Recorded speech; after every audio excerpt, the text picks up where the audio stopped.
Beef prices hit record levels as America's cattle herd falls to a 75-year low. Walk into any American grocery store this month and you will notice something strange. A dozen eggs, the product that broke the internet with $9 price tags less than 2 years ago, now costs around $2. But wheel your cart over to the meat case and ground beef will run you close to $7 a pound and climbing. Same store, same week. Two completely opposite stories. What contradiction is actually the best window into what is really happening with food prices in America right now.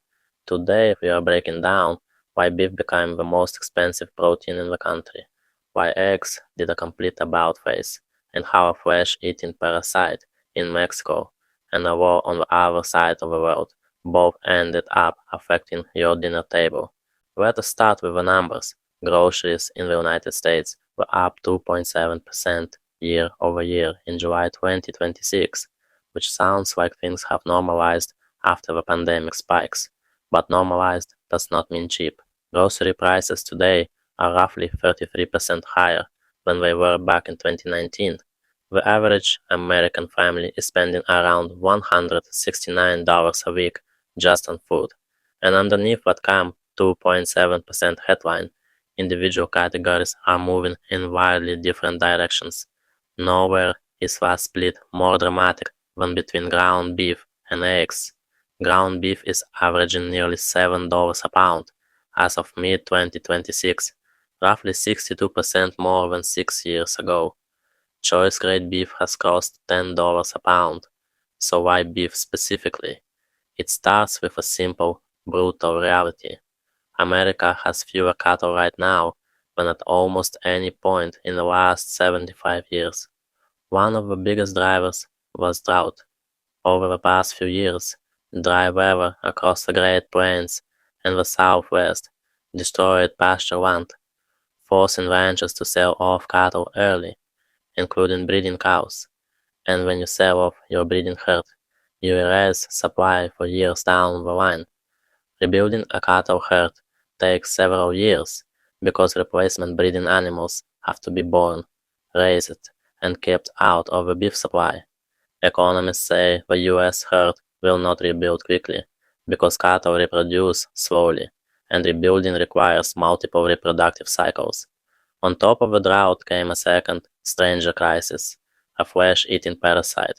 Since late 2024, Mexico has fought an outbreak of a new world screwworm.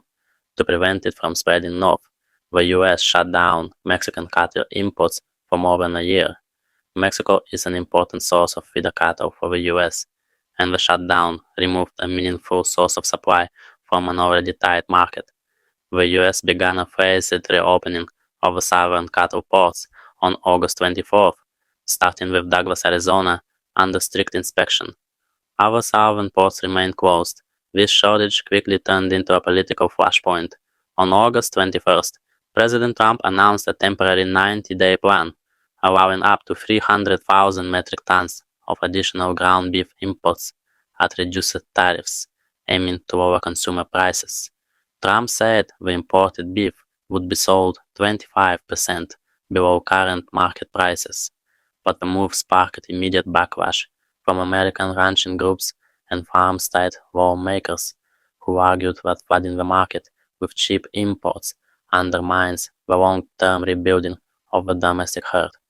The White House had not clearly identified which countries would supply the additional beef.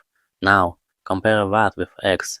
Early last year, bird flu devastated commercial poultry farms, driving egg prices above $6 a dozen nationally. But unlike cattle, a laying hen matures in just a few months, and a flock can be rebuilt much faster.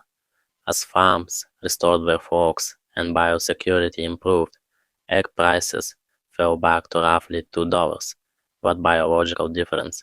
Months for laying hens versus multiple reproductive cycles and years for cattle helps explain why one food crisis resolved much faster, while the other will drag on for years. Finally, global forces are pushing costs up from another angle.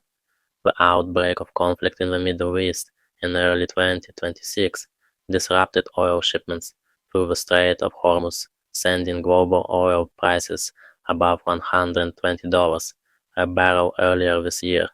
Higher fuel costs can feed into the price of trucking meat and produce across the country, while energy costs can raise the cost of fertilizer and other agricultural inputs. Add in tariffs on heavily imported products like coffee and cocoa, and the pressure on grocery bills mounts from every direction. The takeaway is simple: food prices are not moving as one single block. Eggs got significantly cheaper, while beef hit historic highs. A parasite in Mexico, a war near the Persian Gulf, and the slow biology of a cow all collide on your supermarket receipt. Understanding that dynamic is the only way to make sense of what you are paying at checkout today.